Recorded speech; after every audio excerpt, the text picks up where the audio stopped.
encore, comme d'habitude, féliciter les élèves qui ont bien travaillé en second trimestre, les récompenser et demander encore de faire plus. Parce que nous allons, dès la retour des fêtes, on va faire le contrôle. On va faire le contrôle, le 4 et le 5. Là aussi, il faut vous préparer. Et pour le moment, on récompense les élèves qui ont bien travaillé en deuxième trimestre. N'est-ce pas? Garçons et filles. Donc, on vous demande également de bien travailler. Voilà. C'est la directrice générale qui a organisé ça pour récompenser les élèves qui ont bien travaillé, qui se sont distingués. Vous avez compris? Merci, doyen M. Diakhaté. Merci également le personnel de l'école Nid de Tendresse. Et merci également mes chers élèves. Voilà, comme l'a si bien dit doyen Diakhaté, c'est une journée récréative. Voilà le passage, n'est-ce pas, pour préparer le second trimestre et troisième trimestre, autant pour moi. Voilà, et comme nous avons l'habitude de le faire, alors donc, toujours, nous avons l'honneur, n'est-ce pas, de vous présenter, voilà, notre éminent inspecteur à qui on a plus le droit, n'est-ce pas, de présenter, vous le connaissez, tout le monde le connaît bien, M. Ndour. Donc, il a décidé, n'est-ce pas, de venir partager cette très belle journée avec nous ensemble. Voilà, donc, je demande les applaudissements d'abord pour M. l'inspecteur. Applaudissements.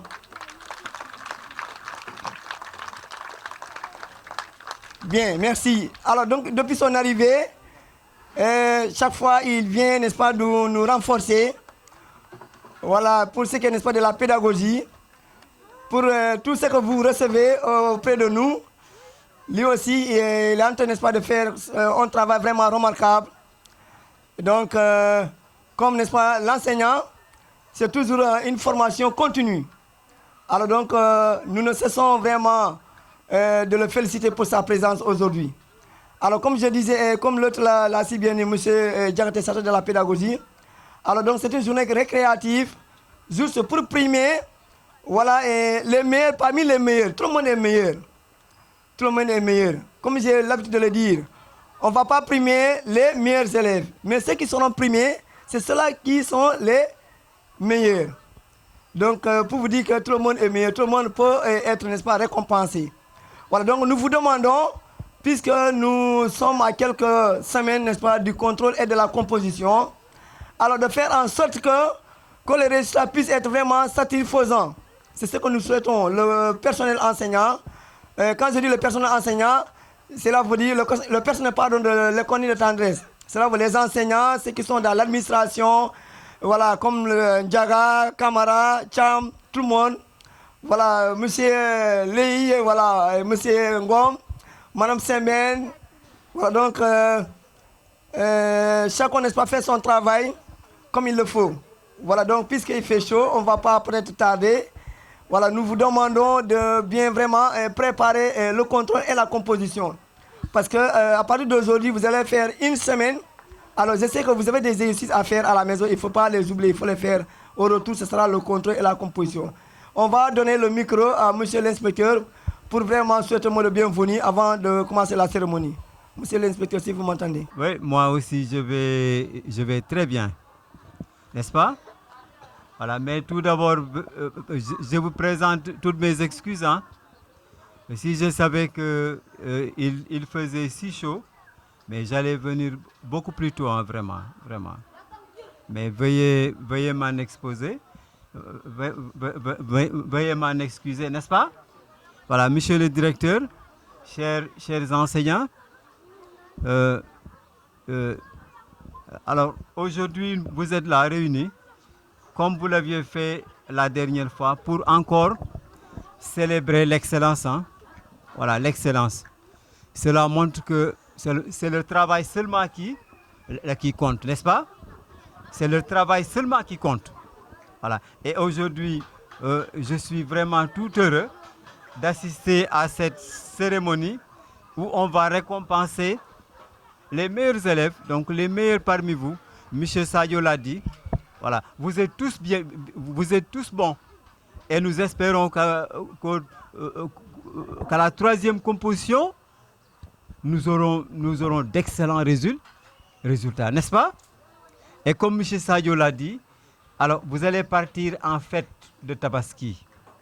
Mais de temps en temps, ouvrez vos cahiers pour faire quoi? Pour réviser. Parce qu'au retour, tout de suite, vous allez faire le contrôle. Donc, il faudra vous préparer, n'est-ce pas? Voilà les quelques mots que je tenais à prononcer. Encore une fois, je remercie vraiment l'équipe pédagogique pour son engagement, le directeur pour son coaching gagnant, voilà, et les autorités de l'école qui m'ont fait confiance. Et moi aussi, de moi-même, voilà, pour que vraiment le travail. Si je vous remercie, voilà, de votre aimable attention. Donc merci. On applaudit. Voilà, directeur. Voilà. Merci, monsieur l'inspecteur. Voilà, vraiment. Vous avez entendu les paroles de monsieur l'inspecteur? Il vous a demandé de réviser pendant les vacances. Une fois venu, on va faire les contrôles. On va continuer le travail. Est-ce que vous avez compris? Il vous a conseillé de bien travailler et d'être sage. Voilà. Merci, monsieur l'inspecteur. Voilà, maintenant... Voilà, et maintenant on va procéder, n'est-ce pas, remise. Je vais pouvoir donner peut-être le micro à monsieur Ngom et les qui vont se charger, n'est-ce pas, pour la remise des cadeaux. Voilà, comme je l'ai dit tout à l'heure, monsieur Ngom, si vous avez fini, vous me faites signe. Alors donc, je disais bravo au personnel, n'est-ce pas, de l'école Néné Tendresse. Voilà, quand je dis le personnel, les enseignants et les membres de l'administration. Donc, tout le monde, nous avons vraiment remarqué, on travaille, n'est-ce pas, des efforts remarquables, que ça soit, voilà, et des fois, il est important aussi des fois de citer quelques-uns, comme Ndiaga qui est polyvalent, il est partout, il est des fois dans les classes, il est, voilà, il est dans la circulation, voilà, donc, c'est quelqu'un aussi, c'est un homme infatigable, voilà, et sans oublier la personne déclarante, Farimata, qui vraiment à chaque fois, au moment où je vous parle, donc elle est là présente, mais invisible. Voilà, donc je sais que nous allons, comme d'habitude, procéder à la remise. Voilà, je dis qu'on va, c'est pas les meilleurs élèves qu'on va primer, mais ceux qui sont primés qui sont les meilleurs élèves. Donc tout le monde est meilleur. Cela veut dire donc il faut vous mettre au travail. Et dites-vous que vous avez le même maître qui dispense, n'est-ce pas, le cours. L'autre est premier, pourquoi pas moi? Voilà, donc on va pouvoir donner le micro à M. Ngom pour procéder, n'est-ce pas, au remise, n'est-ce pas, des primes. Monsieur. Salam alaikum. Merci beaucoup, M. Sadio, de m'avoir donné la parole. Merci à tout le monde, merci à toute l'équipe pédagogique. Nous allons rapidement passer aux remises des diplômes. Donc, comme l'a si bien dit M. Sadio, ici tout le monde est meilleur. Mais il y a toujours des meilleurs parmi les meilleurs. Donc félicitations quand même aux lauréats. Du courage à ceux qui ne font pas partie. Faites le tout pour que le prochain trimestre, donc vous faites partie de ces lauréats-là. Merci. Donc nous allons commencer par la classe de CI. Nous allons appeler... où est Madame Sagna d'abord? Madame Sagna. Madame Sagna, venez. Nous allons appeler... Awa Ndiaye, applaudissez pour lui.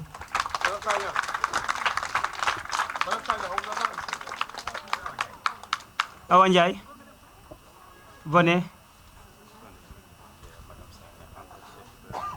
Et qui est le deuxième et le premier, effectivement. Madame Sagna, venez. On va donner à Diagaté quelques mots et monsieur l'inspecteur va clôturer. Ok. Voilà, merci monsieur Ley, vraiment de votre appréciation. On remercie également, c'est ça. On remercie monsieur l'inspecteur surtout, à chaque fois il vient, il encadre les enseignants, il nous encadre nous tous. Vraiment, merci à monsieur l'inspecteur. Merci à monsieur l'inspecteur. Bon, concernant maintenant les élèves, écoutez bien, les élèves. Bon, comme vient de souligner monsieur Ley, après les fêtes de Tabaski, seront les contrôles. Nous allons faire les contrôles le 4 et le 5.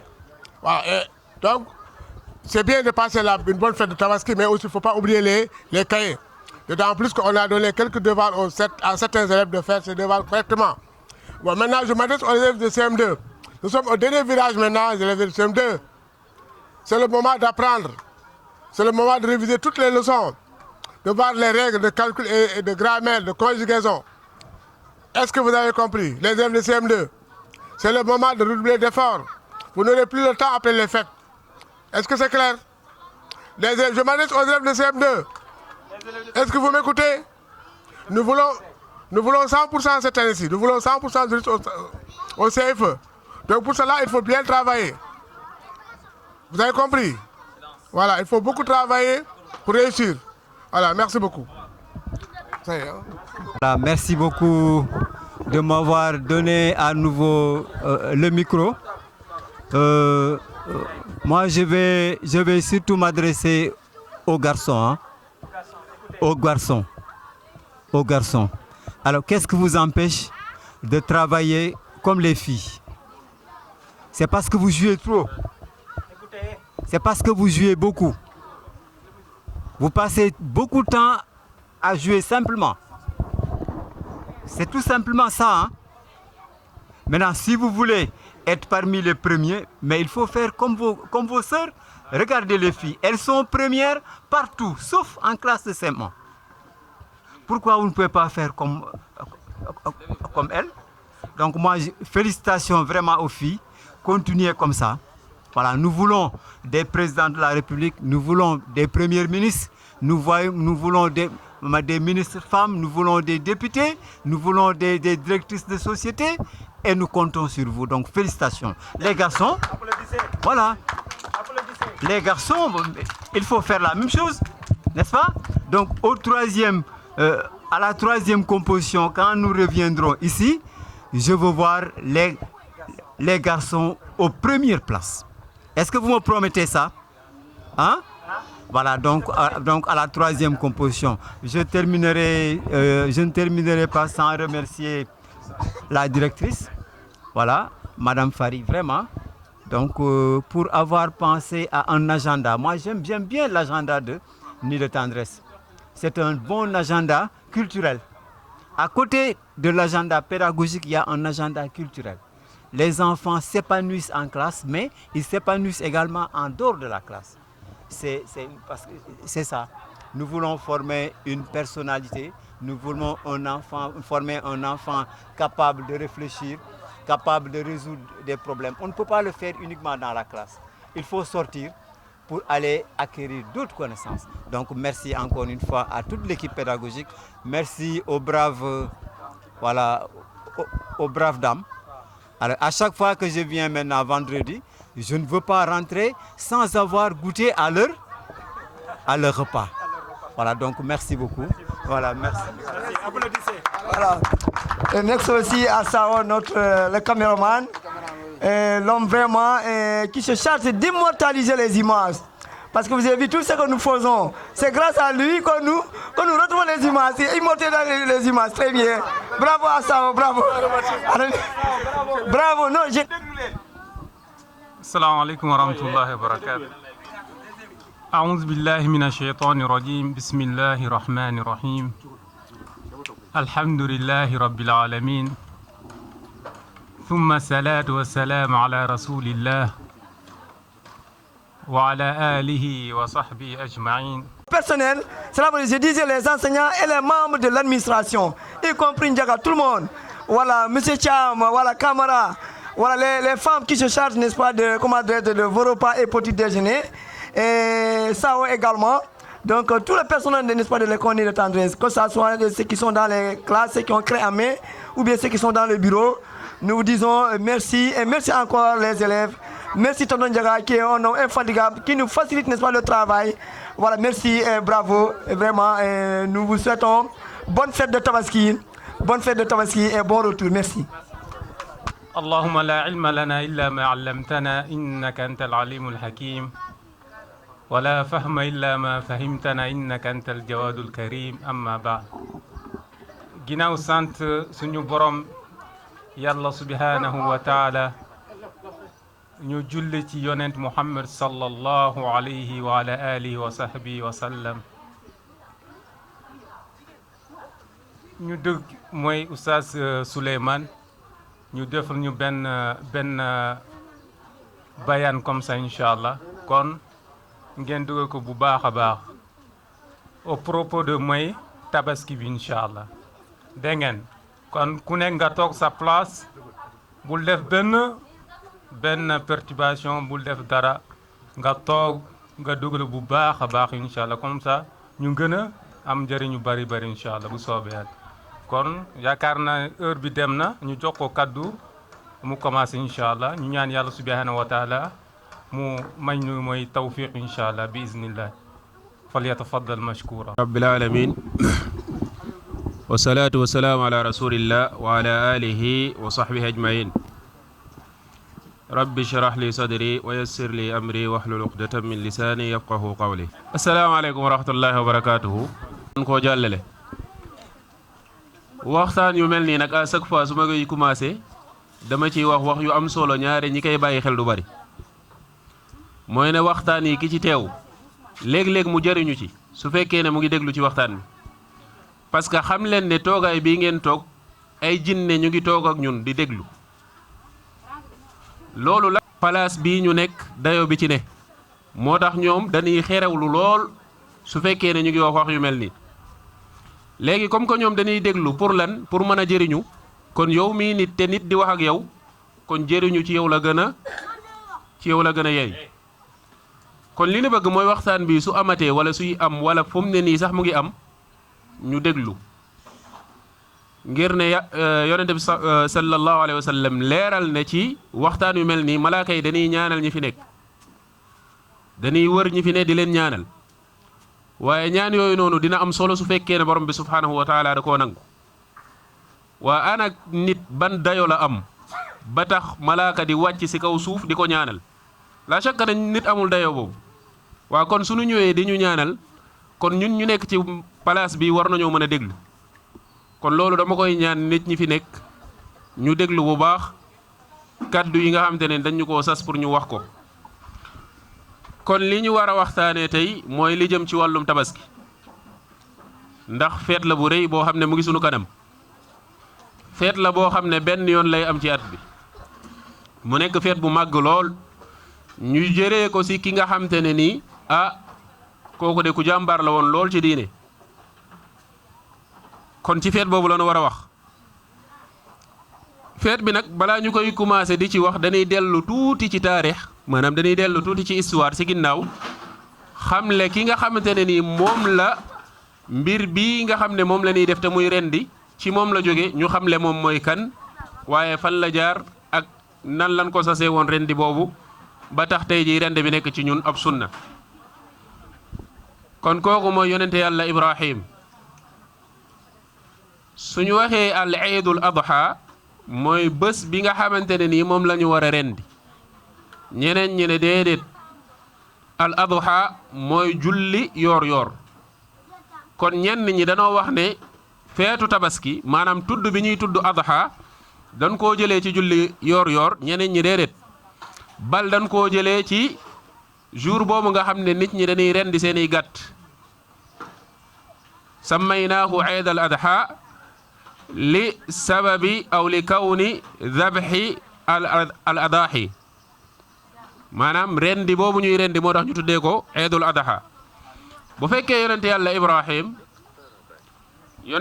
Ibrahim ab yonente la woon boo xam ne yàlla da koo nattoo woon nattu yu bari bokk na ci nattu yum ko nattoo woon mooy Ibrahim juddoo ci xeet boo xam ne ñépp ay bokkaalekatu yàlla la xeet yooyu jiitu woon ci pappam maanaam pappam ci boppam muccul woon sax si bokkaale boobu nga xam ne waa réew boobu ñu ngi ko doon bokkaale Ibrahim juddoo foofu ndeysaan ba laata mooy màgg tollu ci âge jeunesse am papam si woon lool ci jaay ay xërëm nga xam ne moom li mu doon def mooy day yett ay xërëm amaana mu jëlee ko ci garab amaana mu tabax ko moom ci boppam di doon forcer Ibrahim pour Ibrahim jël ko dem ak moom ci marché bi man koo jaay mu koy forcer loolu waaye Ibrahim du sañ a bañ parce que jamono jooju xale la woon waaye da doon jël loolu papaam doon ko sas muy dem ci marché bi di ko fa jaay mais su ko doon jaay ngir bañ nit ñi ñëw jënd ci loolu xam bi mu xam ne suñ ko jëndee dañ ciy bokkaale yàlla moo tax su ko doon jaay da doon wax naan ana ñan ñooy ñëw di jënd si loo xam ne du leen lor waaye du leen jëriñ la chaque ne yow soo yoree sa marchandise nga dem si marché bi di jaay naan lii may jaay de baaxul xam ngeen ne kenn du jënd Ibrahim bu mu demee di jaay li nga xam te mooy sanam yi te mooy li nga xam te mooy esthète yi da doon wax ana ñan ñooy ñëw di jënd loo xam ne du leen jëriñ waaye du leen lor bu ko defee kenn du jënd loolu da ko doon def ngir xamal nit ñi ne lii ñuy jaay baaxul beneen bi da doon jël mbir yooyu dem ak ñoom si dex yi fekk ne mbooloo bu yëpp a nga fa mu dugal mbir sanam bi mooy esthétique bi si dex bi naan ko naanal loolu ay yee la yoo xam ne da leen doon yee ñoom waa xeet boobu waaye taxul woon ñu yeewu ba benn bés Ibrahim fekk ne gën naa dëgër waa dëkk bi danoo aada woon di dem ay feet yoo xam ne ñoom dañ fay dem chaque année boobu bu mu jotee ñoom ñuy dem feet Ibrahim ne du dem lan moo tax du dem mooy feet yooyu fu ñu koy defee dañ fay bokkaale yàlla Ibrahim xamul nan la ñuy bokkaale yàlla bal sax daanu ko def moo tax d'accordul woon ànd ak ñoom waa dëkk bi dem Ibrahim des ci dëkk bi waaye bu mu fa desee daa jël li nga xamante ne mooy ab semmiñ bu nganda ngand ñoom loolu ñu tuddee woon yàlla doon ko jaamu Ibrahim di toj par benn fekk ne waa dëkk bi dem na Ibrahim toj ba mu des bu mag bi mu jël semmiñ bi gàll ko ci mbaggu seen yàlla boobu ñoom bi ñu delsee affaire yi métti na leen parce que ñoom ñoo ko defar ba pare di ko jaamu Ibrahim def na lu muy def ñoom mbiri métti na leen ñu ne waaw kan moo def lii sunu yàlla yi kan moo def lii sunu yàlla yi am benn waay boo xam ne xamoon na ne Ibrahim moom du dem ci caaxaan yi mu ne leen man de déggoon naa benn xale boo xam ne moom daal takkoo woon nag jaamu yàlla moom waxoon na moom du dem est-ce que defu ko nan ko laajte ba xam ñu oo Ibrahim mu ñëw ci penc bi papaam bokkoon ci ñi koy laaj ñu laajte ko ba xam ndax yow yaa def lii sunu yàlla yi ndax yaa leen toj Ibrahim ne leen déedéet laajte leen ko bu mag bi est-ce que toju ko ñu xam ne kon ñoom liñ doon jaamu du dëgg parce que moom xam na ne sunu laajtee yàlla bu mag boobu ñu tuddee yàlla du tax mu wax suñ ko doon laajte ay ati at du tax mu wax waaye mer bu ñu mere Ibrahim tax na ñu ne dañ koy rey defar ab safara bu baree bari bu ngand sax safara bi si misaal ahlu taarix mooy ñi nga xam ne dañuy bind histoire nee nan safara si ngandaayam ak guddaayam tolloon na ci loo xam ne picc bu doon naaw ci digganteem ak diggante asamaan si day wadd si safara si ndax safara si nu mu njoolee woon ak nu mu baree woon ñoom ñu dem ci beneen dëkk xam nañ ne sunu desee si dëkk bi du nu mucc si safara si ñu dem ci beneen dëkk boobu ban fa demee ñu taxaw ci diggante ñaari garab yu nganda ngand sax takk ci ay seel xam naa ne yéen ñëpp xam ngeen lasper loolu moo xam naa ne xam ngeen ko lu mel noonu lanu takk ci diggante ñaari garab yi dugal ci Ibrahim xëcc ko ba mu sori ñu bàyyi bin ko bàyyee mu dugg si safara si xam naa li nga ne oustaz xanaa Ibrahim foofu la yem déedéet Ibrahim nee na dund bu mu dund ci àdduna bi ko ci gën a neex mooy bu mu duggee si safara si bu mu duggee ci safara si amul dund bu gën a neexee noonu ci kaw àdduna ji ndaxte yàlla subhaanahu wa taala moo ne yaa naaru kuuni bardan wa salaaman ala Ibrahim yow safara day nekkal ab sedd boo xam ne day ànd ak jàmm ci sama jaam ji ñuy wax Ibrahim bu ko defee safara day lakk si ndigalu yàlla safara keroog lakkul Ibrahim am nay taxawaay yu bari yoo xam ne am na moom ak xeetam waaye xëy na sunu temps bi daa guddatul moo tax duñ ci taxaw moom Ibrahim nee nan soxnaam mu ngi tuddoon Saarata première soxnaam saarata moomu ñu bari nee nan doom la ci ki nga xam te mooy luut nag papaam moog Ibrahim ñoo bokk luut moomu am doom bu tudd saarata moom moo nekkoon soxna yonente yàlla Ibrahim waaye saarata macha allah ci rafetaayam ak taaram tolloon na foo xam ne daal kenn mënu koo misaal bés ñëw Ibrahim di def xijira di tukki bu muy tukki mu ne day ànd ak soxnaam soosu waaye mu ngi tukki ci dëkk boo xam ne koo xalaat ku bon ci jamono jooju kooku moo ko gënoon bon ñenn ñi sax nee nan moo gënoon bon Firawna ci jamonoom kooku mu ngi tudd Namrud mu nekkoon buur bu kàccoor joo xam ne mu ngi dëkkoon ci Iraq nag xam naa di ngeen ma ci jàppale ci ban dëkk la léegi. Iraq ma ne dama xamatul ban dëkk la ci français. mooy Iran ci boppam. voilà mooy Iran ci boppam. Iran boobu noonu la buur bu bon boobu dëkkoon di Namrud mu nga fa waaye moom saay-saayam at bonam yeggoon na ci jigéen bu mu gis mu rafet jàpp na ne pour moom la ñaar ñee jóge fële seen dëkk di ñëw di tukki si waaye bu ñu ñëwee ba dugg biir Iraq moom Namrud mu dégg ne am na xale bu jigéen bu rafet bu fi dugg ci dëkk ji mu digle soldaaram bi pour ñu dem jëli xale bu jigéen boobu indi ko ñoom ñu dem bi ñu demee ñu gis ko moog yonente yàlla Ibrahim ñu nekk ñu jàppale ñoom ñaar ñëpp indi ci biir palais bi laajte ko ne ko kii sa lan la Ibrahim xam na ne su waxee soxnaam la dañ koy rey foofu moom Ibrahim ci boppam mu ne kii de sama mbokk la Namrud moom bëgg na xale bu jigéen bi ndax rafetaayam mu dox jëm ci moom pour waxtaan ak moom waaye bu mu ñëwee bëgg naa jël loxoom teg ko ci kaw xale bu jigéen bi muy saarata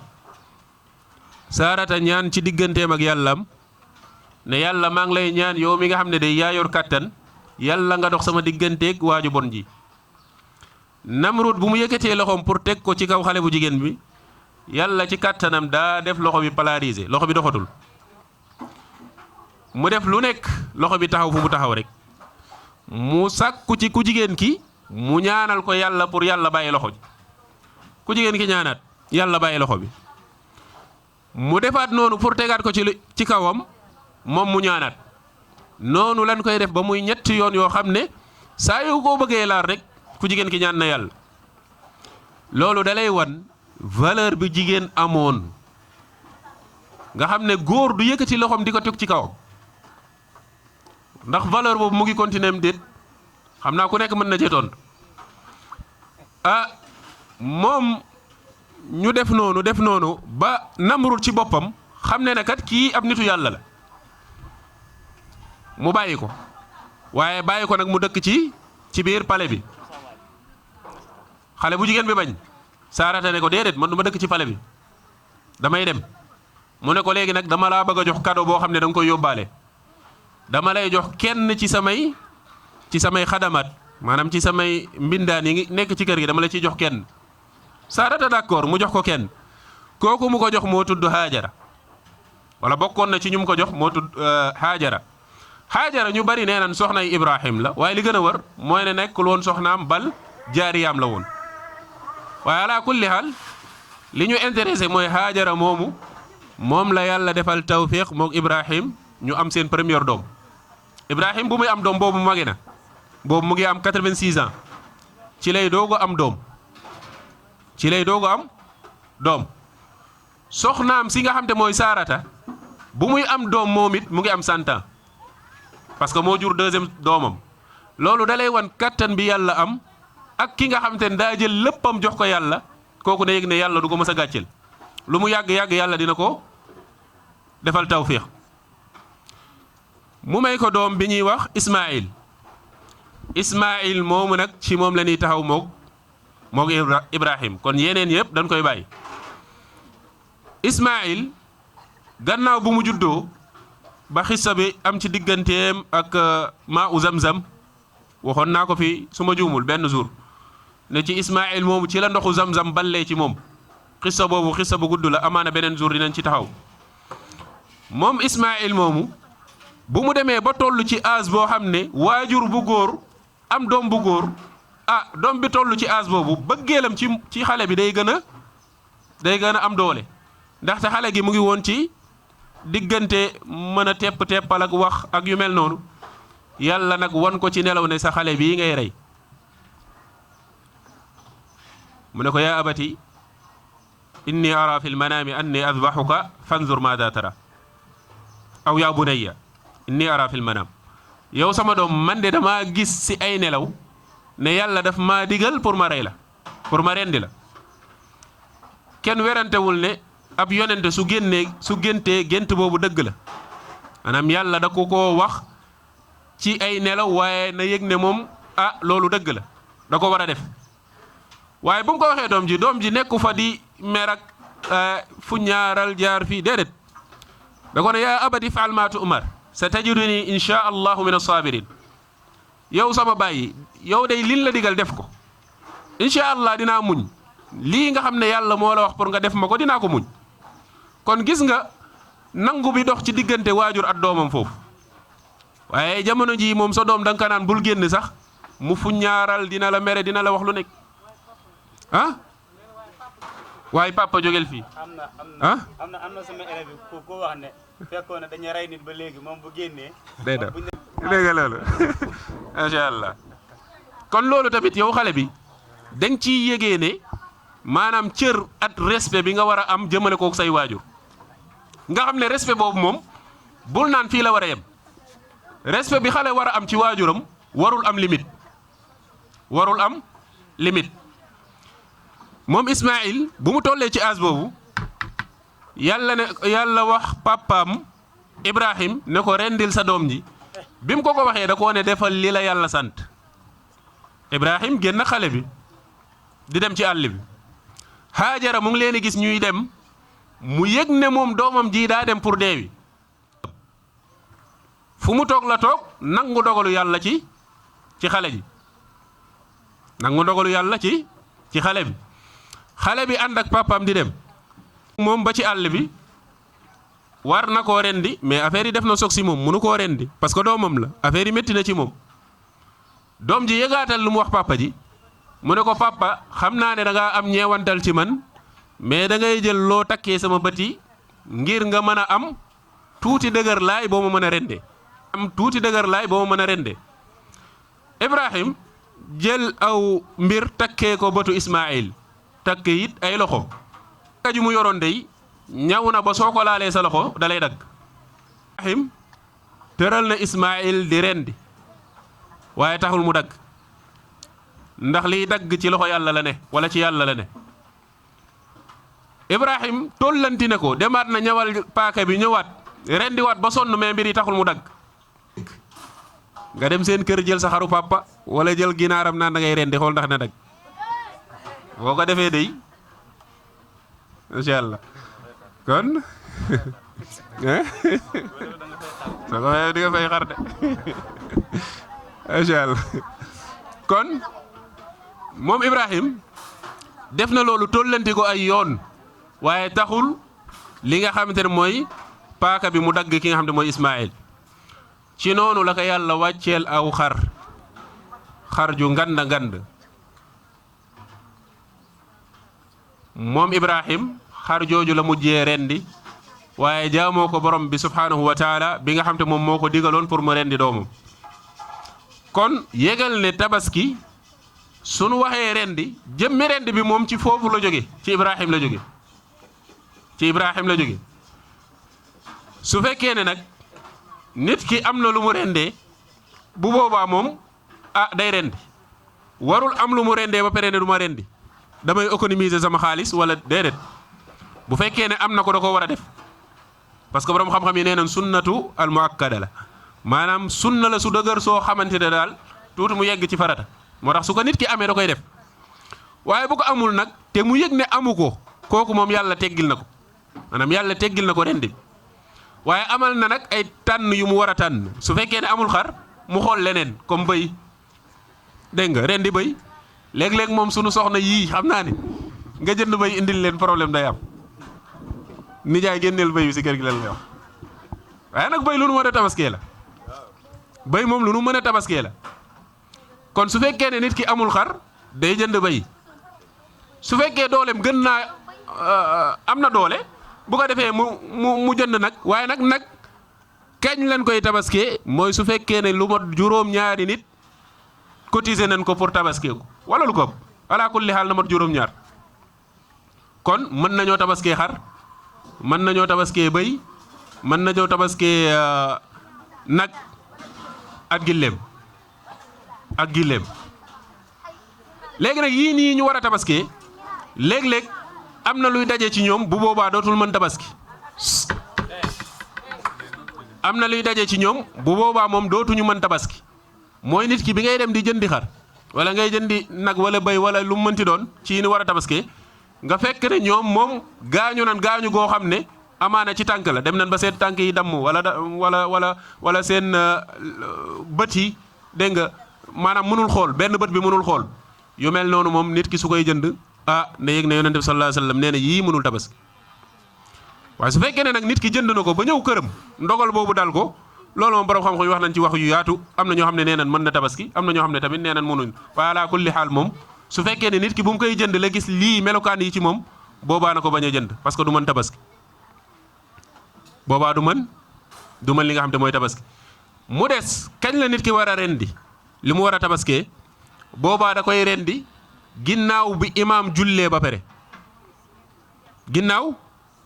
jullee ba pare looloo gën a wér ci borom xam-xam yi leen wax ñenn ñi nag nee nañ faaw imaam xutba ba pare wala mu rendi ba pare waaye ala kulli xaal nee nañ imaam su jullee ba pare rek nit ki mën na rendi waaye su fekkee ne nag bëgg na lu wóor at bëgg na loo xam te moo gën a dal xelam bu ko neexee mu bàyyi ba imaam rendi mu doog a rendi kon jëmmi tabaski moo nekk nii li ko waral nee nañ la mooy Ismaayil bi ko papaam tëralee di ko rendi loolu moo waral li nga xam te mooy tabaski léegi ci biir tabaski da ngay gis jaamu yàlla bu nekk ci nit ki yu mu war a taxawee yu rëy yi yàlla da koy préparel nit ki tàggatu ci boppam tabaski bi am na fukki fan yoo xam te ne ni mooy ñëw avant tabaski bi mu ngi commencé nag lundi bii passé la commencé fukki fan yooyu ba jouru tabaski mooy nekk fukkeelu fan bi yooyu yëpp ñu sopp nit ki di ko taxawu di ci jaamu yàlla su fekkee ne mën na woor mu ciy woor su fekkee ne mën na leneen mu koy def comme ay azkar comme ay zikr comme yu mel noonu jàngal Qur'an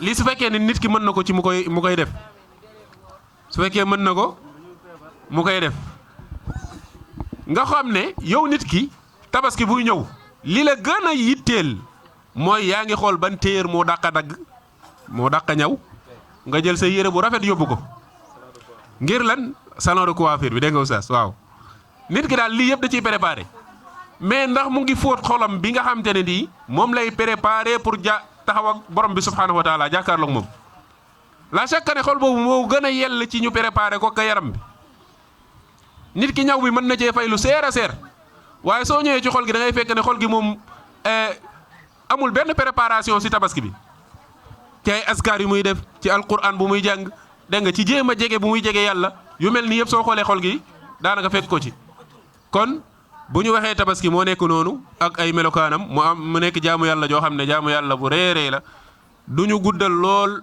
boo xoolee danoo résumé lu bëree bëri ndax waxtu bi daanaka tënk nañu haza wa sallallahu wa sallim wa baraka ala nabina muhammad wa ala alihi wa sahbihi ajmain assalaamu aleykum wa rahmatullahi wa barakatuhu asalaamaaleykum wa rahmatullahi wa barakatuh kon naqul li ustaaz yani jazakallahu xayra waxtaan bi macha allah rafet na bu baax a baax am na solo tamit mooy qissatu Ibrahim ak papam ak Ibrahim ak doomam jàngate yu bëree bare am na leçon yu bëree bare ñu xam mooy ngëm Ibrahim ci boromam mooy yàlla subhanahu wa taala tawxid Ibrahim ba yàlla subhanahu wa taala wax na ko mu rey doomam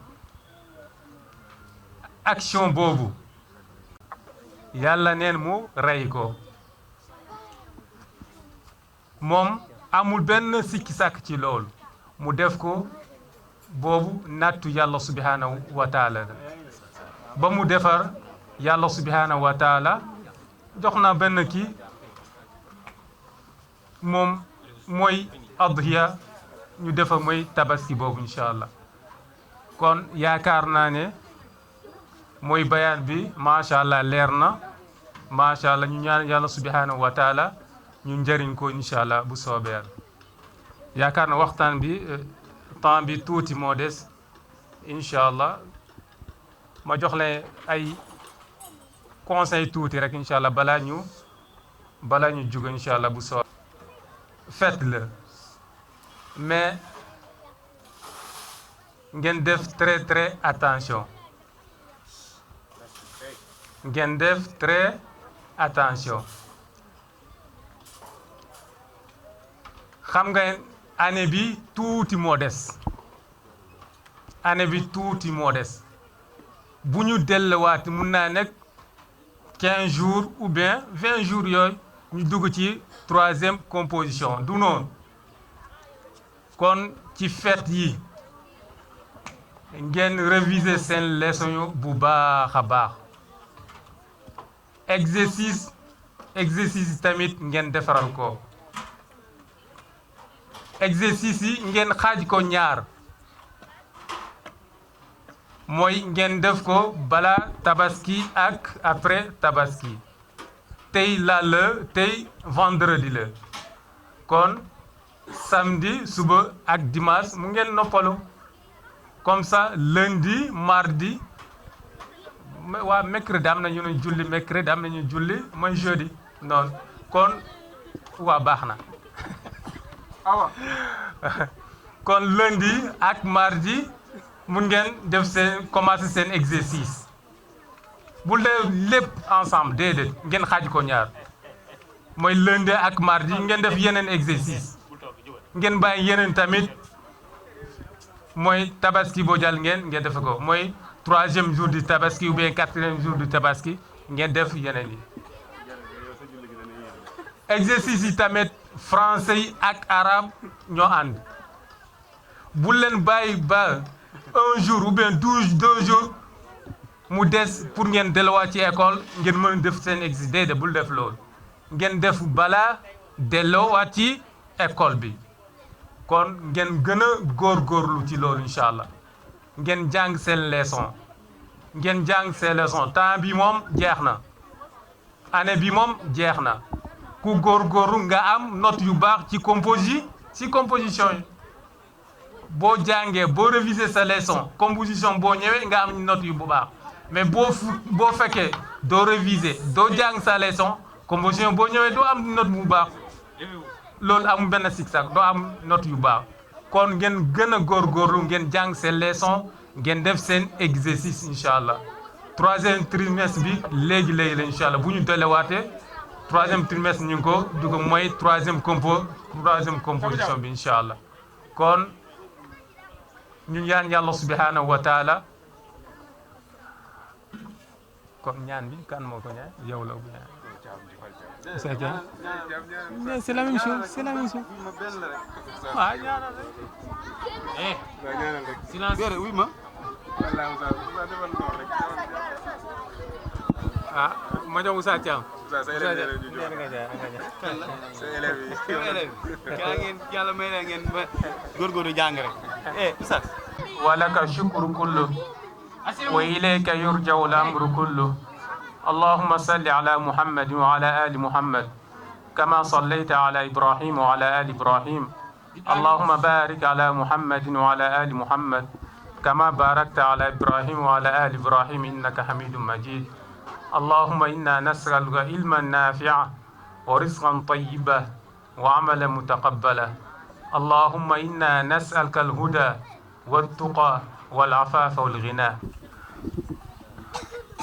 السلام عليكم ورحمة الله وبركاته kon naqul li ustaz yani jazakallahu xayra waxtaan bi macha allah rafet na bu baax a baax am na solo tamit mooy qissatu Ibrahim ak papam ak Ibrahim ak doomam rabbana la tuzigh qulubana ba'da idh hadaytana وهب لنا من لدنك رحمة إنك أنت الوهاب اللهم أحسن عاقبتنا في أمور كلها وأجرنا من خزي الدنيا وعذاب الآخرة ربنا آتنا في الدنيا حسنة وفي الآخرة حسنة وقنا عذاب النار وصل اللهم وسلم وبارك وشرف على عبدك وحبيبك محمد صلى الله عليه وسلم وعلى آله وصحبه أجمعين سبحان ربك رب العزة عما يصفون والسلام على المرسلين والحمد لله رب العالمين بك أصبحنا وبك أمسينا وبك نحيا وبك نموت وإليك النشور اللهم إني أسألك علما نافعا ورزقا طيبا وعملا متقبلا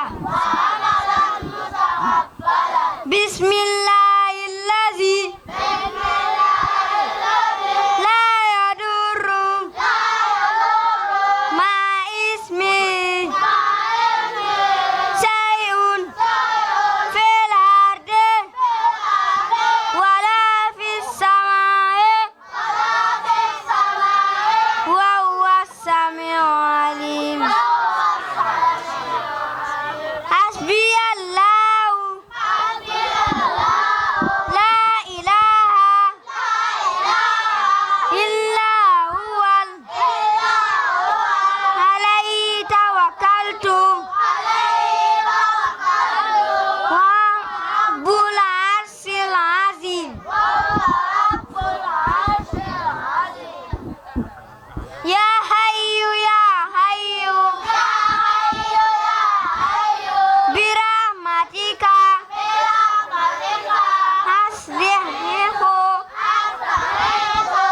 أصلح لي شأني كله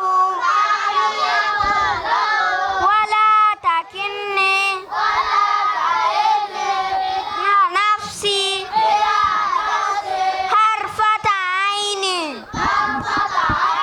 jëf wax leen yéen yow sëriñ daara dëgg dëgg bëgg nañ yaru waa daara yàlla na la yàlla fay yow sëriñ daara may la wér ak gudd fan wattul la sa daara wax leen yonent bi nee na su xale bi jànge ba ne bismillahi rahmani ca daara jéggal nañu yaayam jéggal nañu baayam jéggal nañu xale bi jéggal sëriñ daara ak la ci xale bi mu tegu si yaayam juddoom tërëm baayam baayam jàngaloo ko yonent bi nee na su yawmal xiyaame këruk aji mokkal sa ajjana kawe na ñu naan la jàngal nga yéeg di jëm kaw sa mujj aaya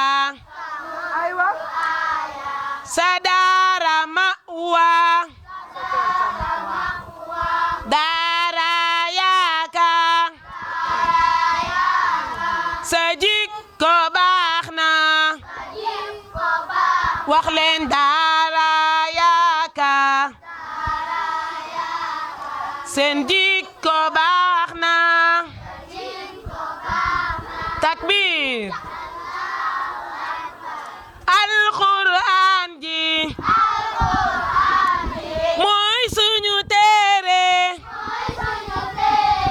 moo ñuy digal moo ñuy tere xoolal ni mu leere yoonam akaya texe nañu texe nañ wax leen ci kaw suñ si jaare moom day waare moom day yeete ku ko faalewul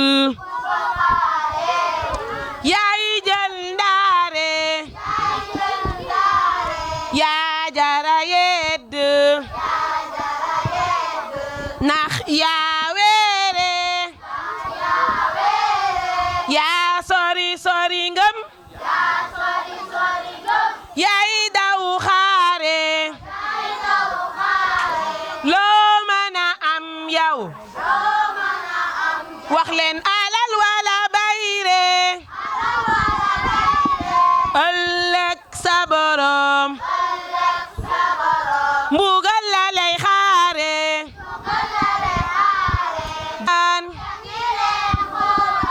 téere yàlla bi moo ñuy muccal kon jàngi leen jàngi leen jàngi leen Qur'an téere yàlla bi moo ñuy muccal takbir Cheikh Ibrahima. Non, c'est Al-Amin d'abord. Al-Amin qui était le deuxième. Al-Amin, vous venez. Applaudissez pour Al-Amin. Félicitations quand même.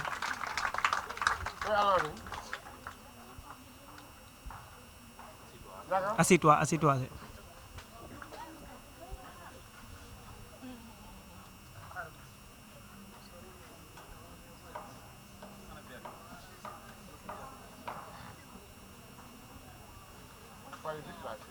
C'est très chaud.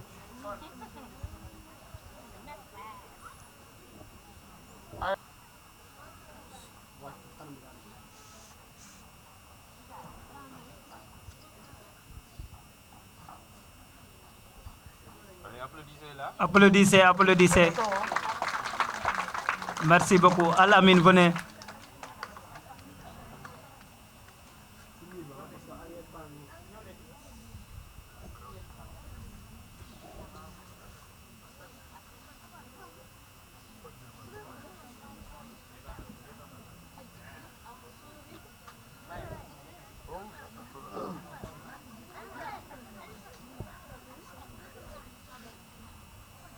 C'est bon, après. C'est bon, merci beaucoup, Awa Ndiaye. Donc, deuxième, c'est Cheikh Ibrahima Ba. Non, Al-Amin, Al-Amin, Mohamedou Al-Amin, Fara Ndiaye. Mohamed Al-Amin Fara Ndiaye.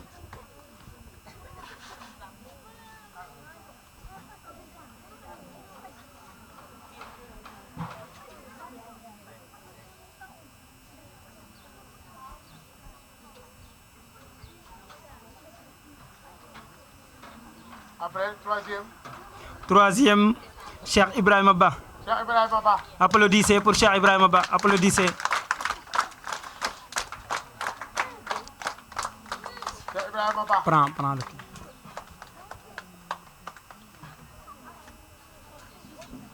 Cheikh Ibrahima Ba. Effectivement. Après. C'est ça, oui. Merci beaucoup. Merci beaucoup à tous les élèves de CI et à Madame Sagna. CP, Madame Ba, vous venez.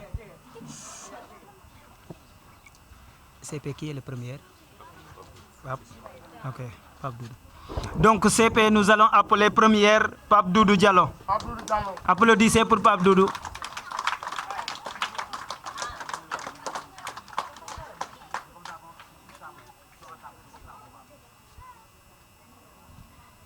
Qui est le deuxième? Zeyda. Pape Doudou Diallo. Deuxième, c'est qui? Attends qu'elle... Zeyda, oui.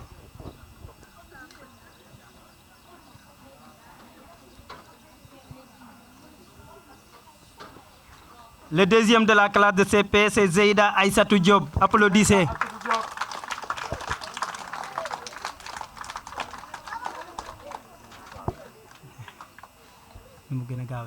Zeyda Aïssatou Diop. Va là-bas. Viens ici, viens prendre le diplôme.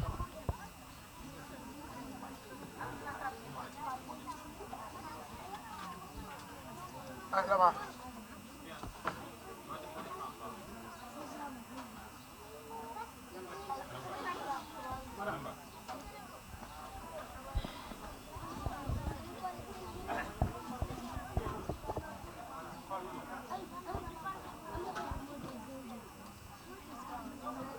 Après.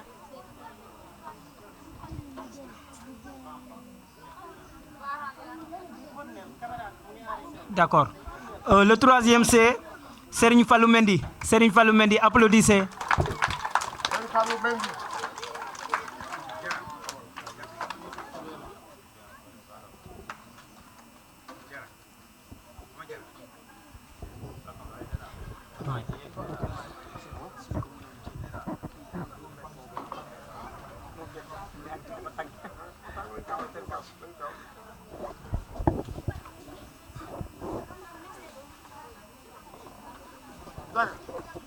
C'est fini maintenant pour la classe de CP. Merci à Madame Ba.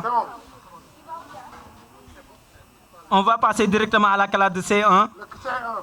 Voilà, nous allons commencer par Maïmouna Ngom. Applaudissez pour Maïmouna Ngom. C'est la première de la classe de C1. Maïmouna, venez avec M. Sadio qui va... Oui, c'est le doyen M. Ndour. Maïmouna Ngom Moussengom. Le deuxième de la classe de C1, c'est Fatima Zahra Rasoul Djemé. Applaudissez pour Fatima.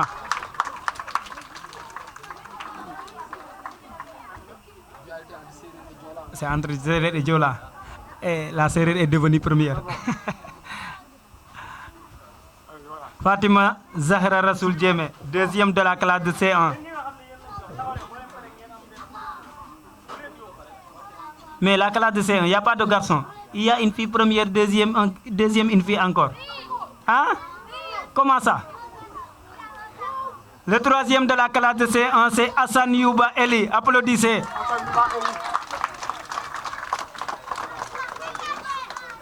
Ah, au moins un garçon en sauvé. Heureusement.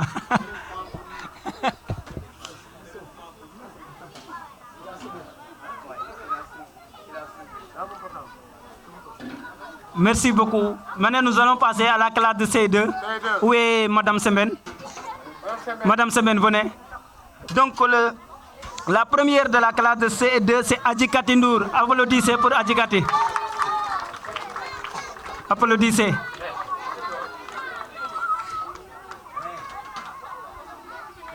C'est l'Indourena, c'est l'inspecteur, c'est la famille de l'inspecteur. Deuxième.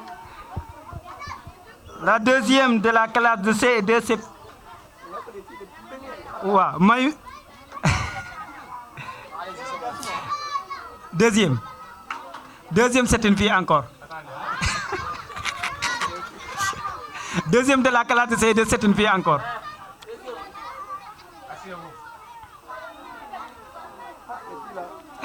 Les filles ont battu le record.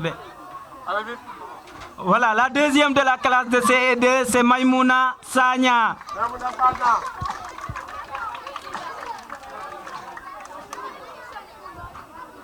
Heureusement, c'est ce qu'ils font les coups particuliers avec moi. Et les garçons, taisez-vous. Troisième. Dans la classe de C2, il n'y a pas de garçons. C2, il n'y a pas de garçons. Il y en a. Donc le troisième de la classe de C2, c'est Libas Nia. Applaudissez. C2, c'est comme ça. La deuxième étape, ce sont les filles qui...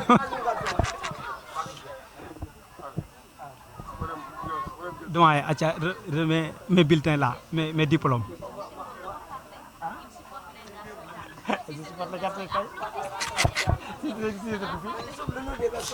Voilà, nous allons passer à la classe de CM1. C'est ma classe. Là-bas, ce sont toujours les garçons qui gagnent. Mais cette fois, c'est les filles qui ont gagné quand même. Oui. La première, ou bien le premier de la classe, c'est... Le premier de la classe, c'est qui? C'est Mohamed Bachir Ndiaye. Applaudissez. Le directeur va remettre le diplôme. Bachir, venez.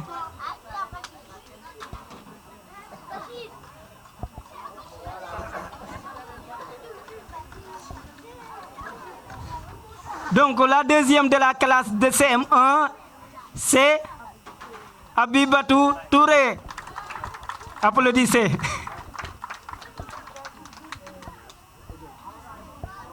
Abibatou Touré, venez. Qu'est-ce qu'il y a? Qu'est-ce qui se passe là-bas? Hein? Pourquoi?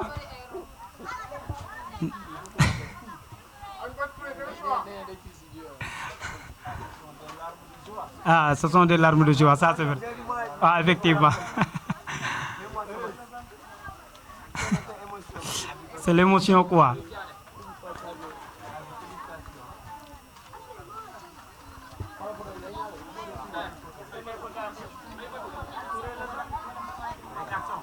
La troisième de la classe de CM1, c'est Mama Djamacham. Félicitations quand même. Elle m'avait promis qu'elle fera partie des 3 premières de la classe. Et elle l'a fait. Félicitations.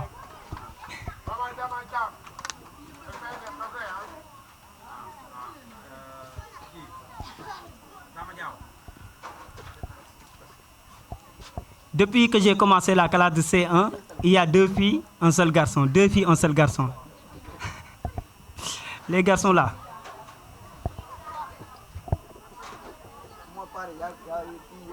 Oui.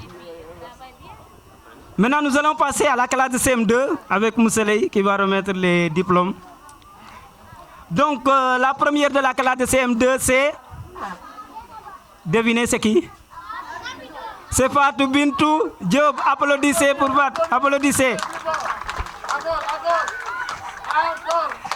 Fatou Bintou, venez.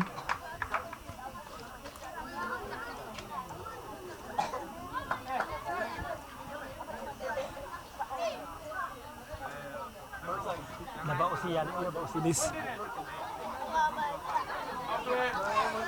La deuxième de la classe de CM2. Deuxième de la classe de CM2, c'est qui?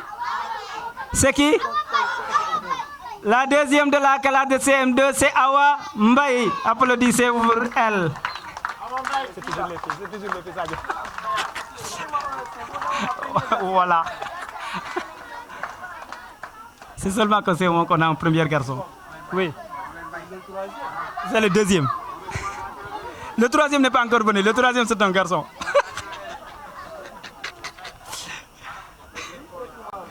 Donc le troisième de la classe de CM2, devinez c'est qui? Devinez? Ali Ndiaye.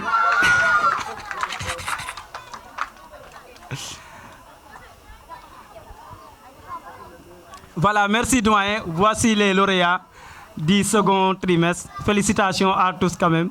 Et du courage aux autres à travailler. Merci encore M. Sadio et merci à toute l'équipe pédagogique. Voilà, merci. Et en résumé, écoutez là-bas, en résumé, monsieur l'inspecteur, nous avons constaté que c'est seulement au CM1 où le premier de la classe est garçon. Mais les autres classes, première, deuxième, ce sont des filles. Alors, Alors, donc, les filles, bravo. Bravo pour les filles. La classe de CI, CP, C1, C2 et CM2. Parce que les deux premières de chaque classe... Oui. Donc, on a remarqué que première et deuxième, ce sont des filles. C'est seulement troisième, là où nous avons un garçon. C'est au CM1 où nous avons premier comme garçon. Vraiment, et les filles sont en train de vraiment de, se montrer, de faire un excellent travail. Et les garçons aussi, donc bravo et de bonne continuation pour les filles. Et du courage pour les garçons. Alors donc il reste encore d'autres, le troisième trimestre. Voilà, il faut rester le troisième trimestre. Voilà, monsieur Ley, et voilà, vous avez la parole. Qu'est-ce que vous avez constaté au résultat qui vient, n'est-ce pas, d'être délivré? Voilà, du CI jusqu'au CM2, monsieur Ley, vous avez la parole. Allô? Allô? Non, ça, écoute pas, ça dort. Il y en a qui bavent toujours. Allô? Vous voyez, est-ce que c'est tout le monde qui répond? Allô? Vous n'avez pas mangé. Allô? Voilà. Bon, tout d'abord, félicitations à tout le monde d'abord. Tâchez-les, c'est une bop. C'est une bop là. Voilà, bravo à tout le monde. Tout d'abord, nous remercions vraiment M. l'inspecteur de sa présence, qui à chaque fois, à son arrivée, nous apporte beaucoup par sa contribution dans nos leçons, sur la gestion de la classe et tout. Mais nous saluons d'abord aussi le personnel. Vraiment, j'ai trouvé un personnel enseignant formidable. J'ai l'habitude de dire que c'est un travail à chaîne qui commence à la base, au niveau de l'élémentaire, du moins du préscolaire jusqu'à l'élémentaire. Et vraiment, nous remercions tout le monde du travail qui a été abattu jusque-là. Maintenant, par rapport aux résultats, vous savez, les maîtres, il y a plus de maîtres que de maîtresses. On est obligé, les femmes, de faire du favoritisme en corrigeant, de donner les bonnes notes aux filles, quoi. Voilà, mais les garçons, il faut savoir aussi les filles les garçons sont minoritaires dans les classes. Donc il y a ça aussi, c'est un facteur. Donc les élèves, il reste un trimestre. Donc juste au retour des fêtes, on va faire le dernier contrôle. Ensuite, la dernière composition. Donc c'est les dernières évaluations. Mais il faudra préalablement prier pour vos grands frères qui sont au CM2, qui vont, Inch'Allah, à partir du 16, 17 ou 18, faire le CFE. Donc, Inch'Allah, prions qu'Allah facilite. Comme l'année passée, que nous ayons les 100%, Inch'Allah. Voilà. Merci un remerciement particulier à M. Diakhaté Doyen, qui ne cesse vraiment de nous suivre tout au long de cette année scolaire. À chaque fois, il monte dans nos classes, il nous amène des propositions. Il nous amène aussi des informations qui viennent de l'IF, et c'est important. Merci M. Diakhaté, qui s'est bien débrouillé l'autre jour à la monument de la Renaissance sur les escaliers, qui s'est fait aider d'après les sources par Ali pour monter sur les marches. Voilà, donc merci à tout le monde. Je voulais terminer sur ça. Et bravo à tout le monde. Merci beaucoup. On va donner à Diakhaté quelques mots et monsieur l'inspecteur va clôturer. Ok. Voilà, merci M. Ley, vraiment de votre appréciation. On remercie également, c'est ça. On remercie M. l'inspecteur surtout, à chaque fois il vient, il encadre les enseignants, il nous encadre nous tous. Vraiment, merci à M. l'inspecteur. Merci à M. l'inspecteur. Bon, concernant maintenant les élèves, écoutez bien, les élèves. Bon, comme vient de souligner M. Ley, après les fêtes de Tabaski, seront les contrôles. Nous allons faire les contrôles le 4 et le 5. Voilà. Et donc, c'est bien de passer une bonne fête de Tabaski, mais aussi il ne faut pas oublier les cahiers.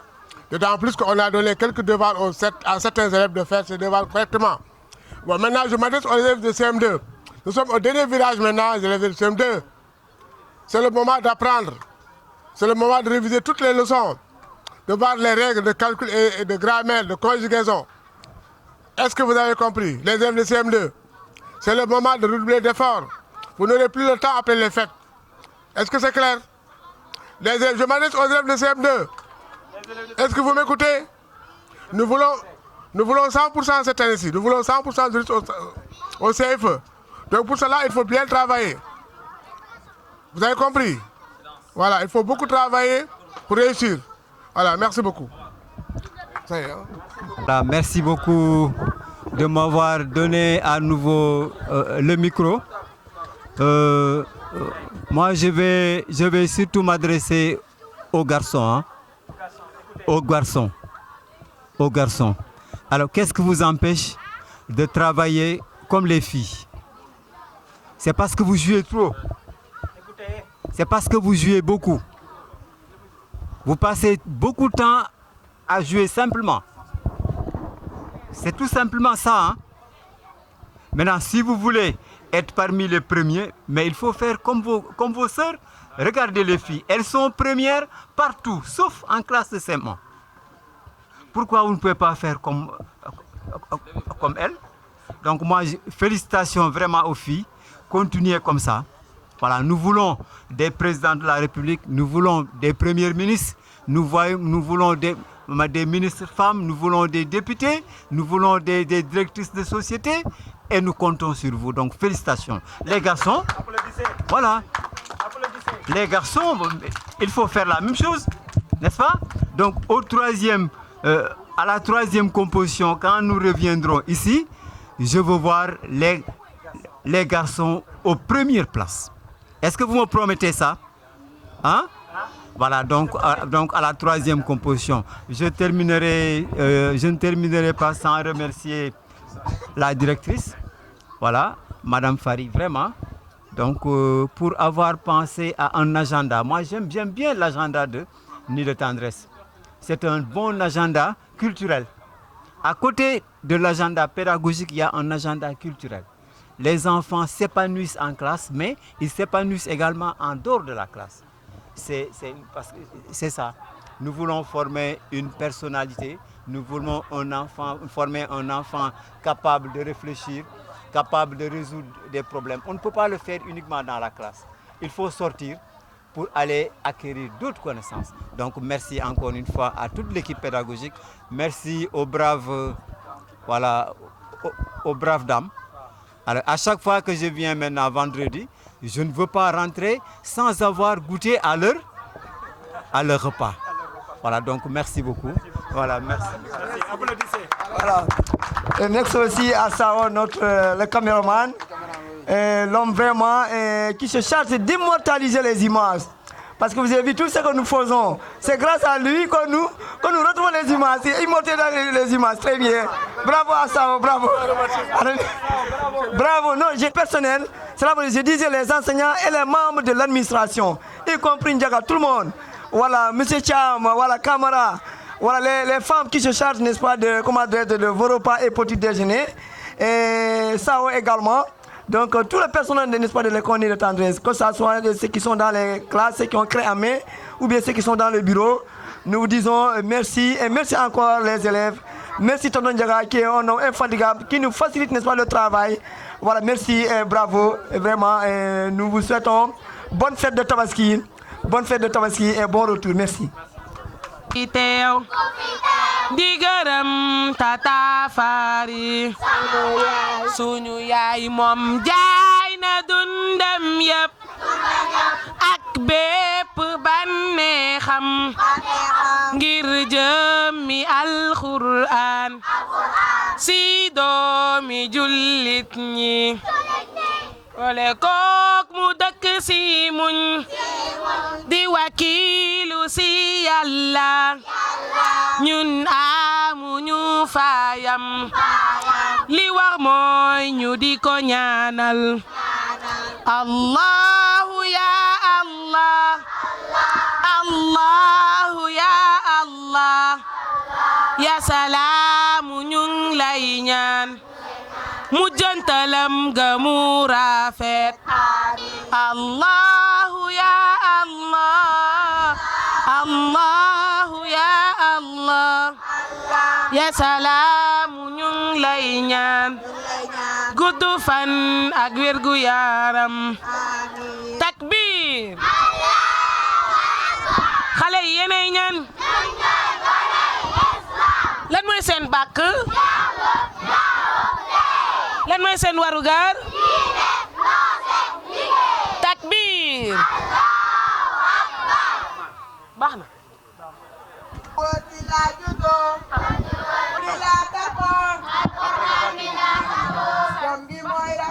c'est bon.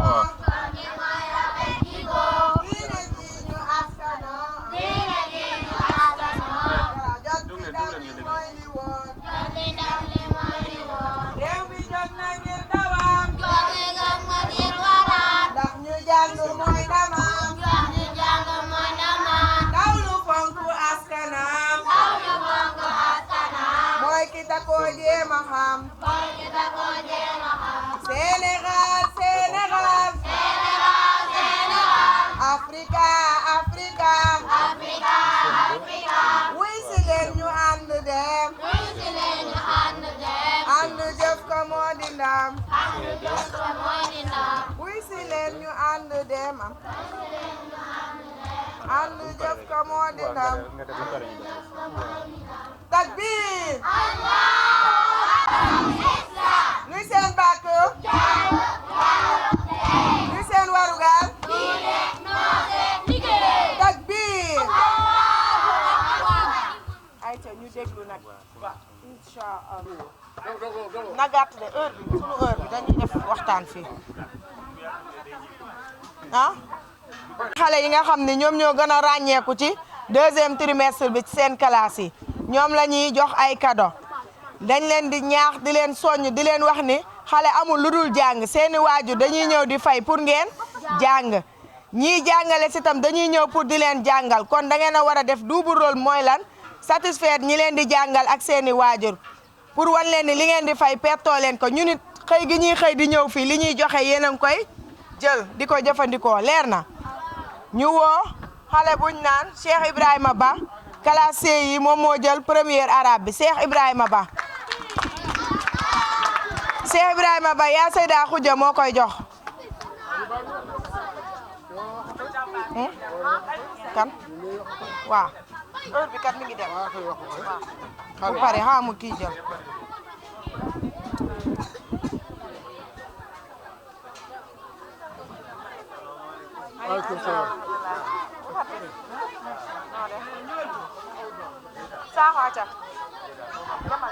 am put ko defee kàddu gi ñu jox ko sunu inspecteur macha allah moom moo waroon jiite sax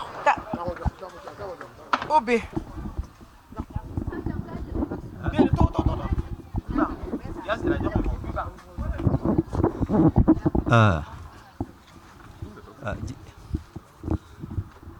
xale yi man xaw ma fan laay commencé sa xale yi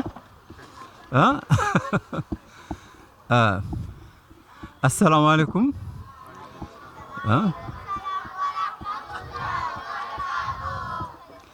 xale yi nuyu naa leen yéen ñëpp di beral loxo nag seen ustaas yi di leen beral loxo ci liggéey bu mucc ay bi ñuy def ba tey ngeen mën a am résultat yu mel nii di nuyu di beral loxo di gërëm direction bi ak encadrement bi yëpp fàttewuma ñi nekk ci cuisine bi n'est-ce pas fàttewuma kenn su ngeen gisee tey ma ñëw nag tey lii bi may dugg si fii ci seen école bi mënu ma woon a lire benn baatu arabe waaw mënu ma ci woon lire benn waaye léegi maa ngi ciy góorgóorlu bu baax waaw akbar voilà parce que dugg ci école franco-arabe bu mel nii ba génn fa te mënoo lire pour man défaite la waaw défaite la te nag su ngeen gisee ma jël ko di jàng dama bëgg ñeen it ngeen góorgóor ngeen góorgóorlu jigéen ñi gën a jigéen lu dama waaw kañ loolu laa bëgg waaw ngeen gën a góorgóorlu du noonu kon nag vraiment seen cérémonie bi man mbégte rek laa ci am waaw di ñaan ñi nga xam ne ñoom lañ fiy jox ay neexal ñu gën a góorgóorlu ñi nga xam ne tey ñëwuñu fii des na composition des na beneen composition yéen tamit ne leen man compo bii di ñëw dinaa taxaw fii ñu jox ma neexal loolu rek moo koy faj loolu rek moom moo koy faj kenn moomul cadeau yi kenn moomu ko nag kenn moomu ko kan moo ko moom mooy ku nangu jàng rek moo ko moom keneen moomu ko waaw keneen moomu ko nag kon nag di leen ñaax yéen ñëpp di ñaax góor ak jigéen ngeen góorgóorlu gën a am fulla seen bopp nekk xale taxul nga bañ a am fulla nga bañ a am fayda du noonu voilà kon maa ngi gërëm ñëpp voilà di nuyu ñëpp voilà.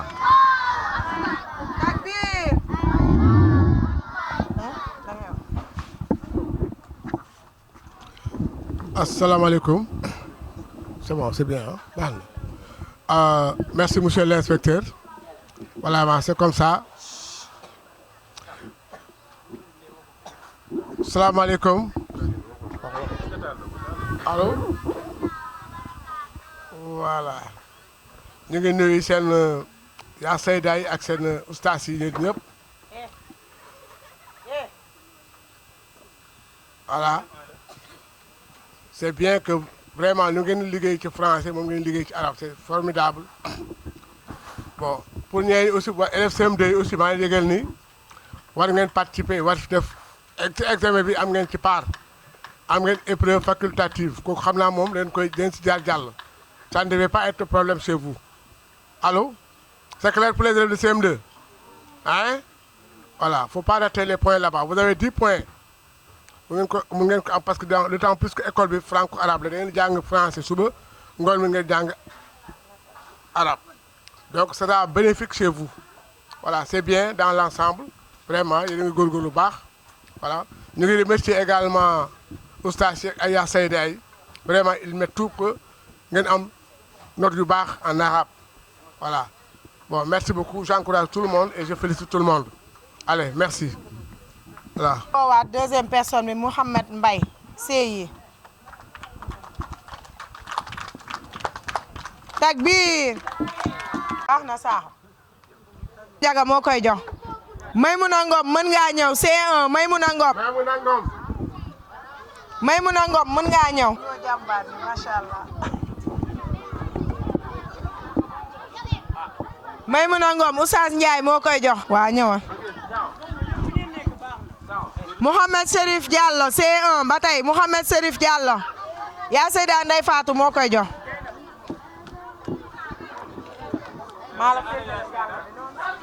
ah Jeynaba demal ne Jeynaba kaay Jeynaba Ndiaye Oustaz Diawara moo koy jox.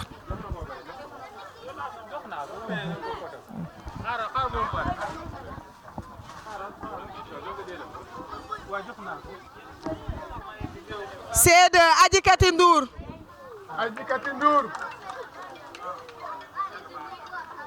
Adjikati Ndour Oustaz Diawara moo koy jox.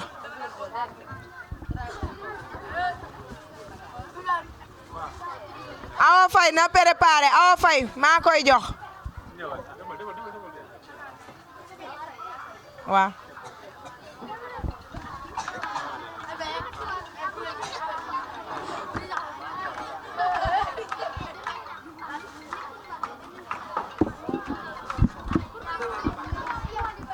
Awa Faye maa koy jox kadoom.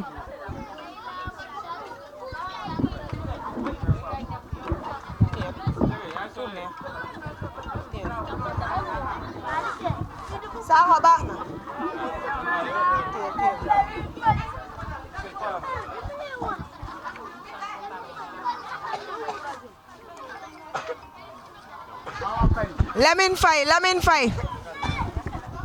Lamine Faye.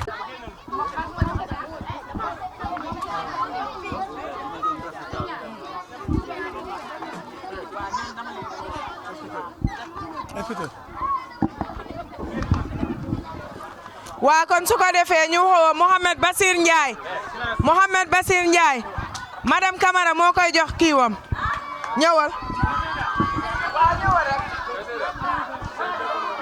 ah Basir Ndiaye des na moom dina joxe caam dina joxe.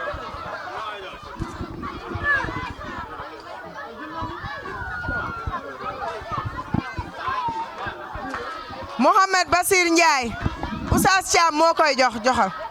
jox ko madame Camara 1 minute rek ñëw taxaw rek ñëwal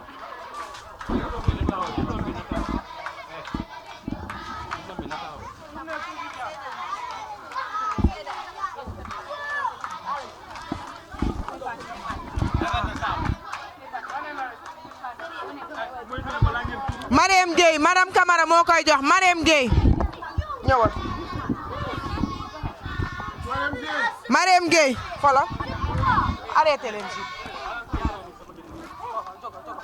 bul seet bi ci delloo ma baal ma delloo tuuti indi delloo tuuti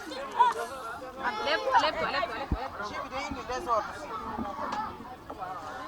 Alassane Ndong duggal dama joxe garaaw dama toog El Hadji Alassane Ndong Ndong Alassane ku koy jox sax c'est waaw Alassane Ndong Diawara jox ko mu ko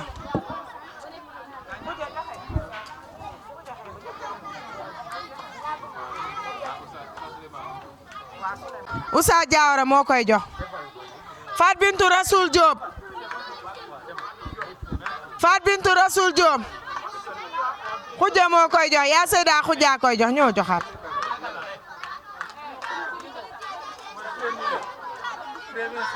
waaw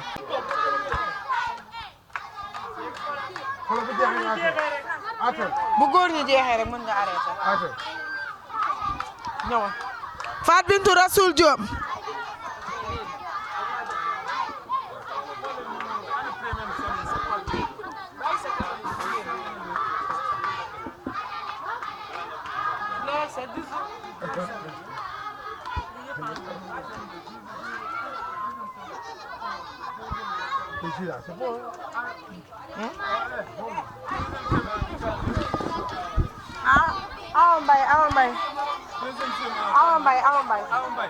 Awa Mbaye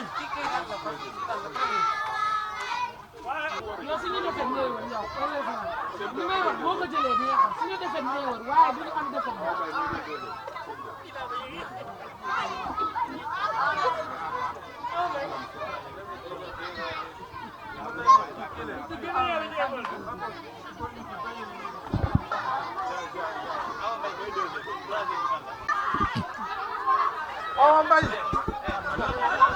Awa Mbaye Adama Mbaye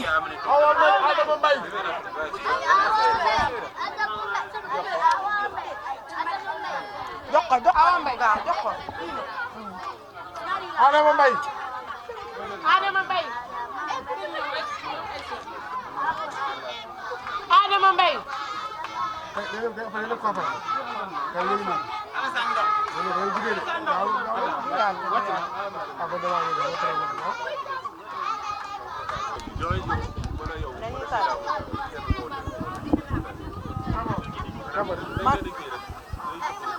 ngeen xaw a ree tuuti sax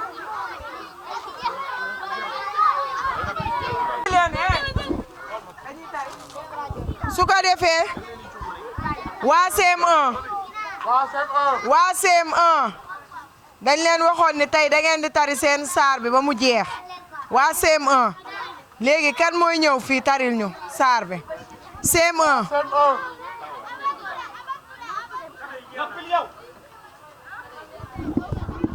CM1 kan mooy ñëw fii tari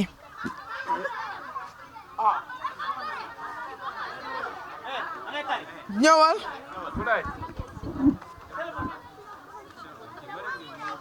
moo waaw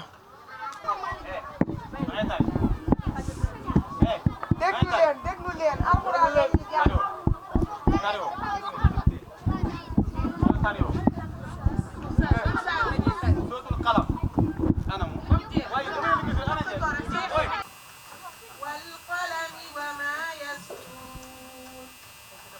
ما أنت بنعمة ربك بمجنون وإن لك لأجرا غير ممنون وإنك لعلى خلق عظيم فستبصر ويبصرون بأيكم المفتون إن ربك هو أعلم بمن ضل عن سبيله وهو أعلم بالمهتدين ولا تطع المكذبين ودوا لو تدهن فيدهنون ولا تطع صدق الله العظيم.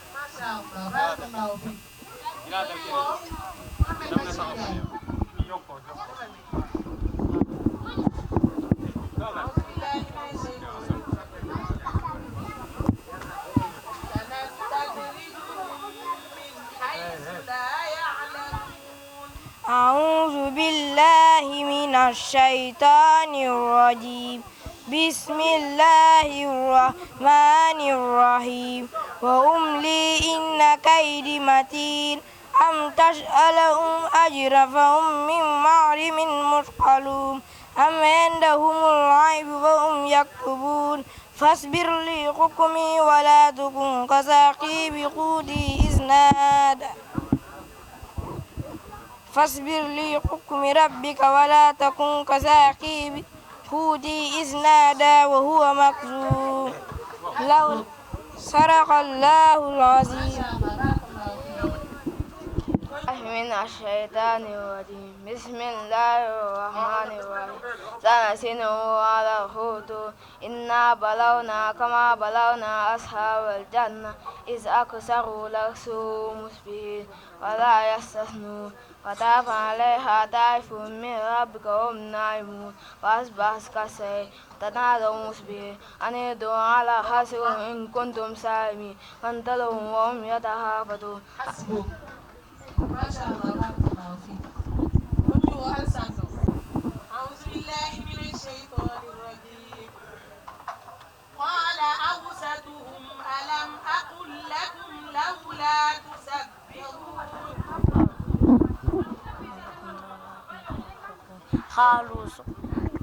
قالوا سبحان ربنا إنا كنا ظالمين فأقبل علينا بعد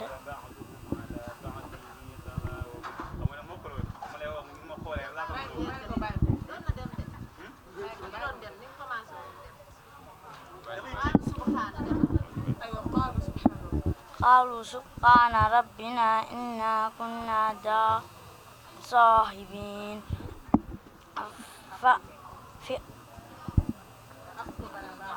فأقبل بعض على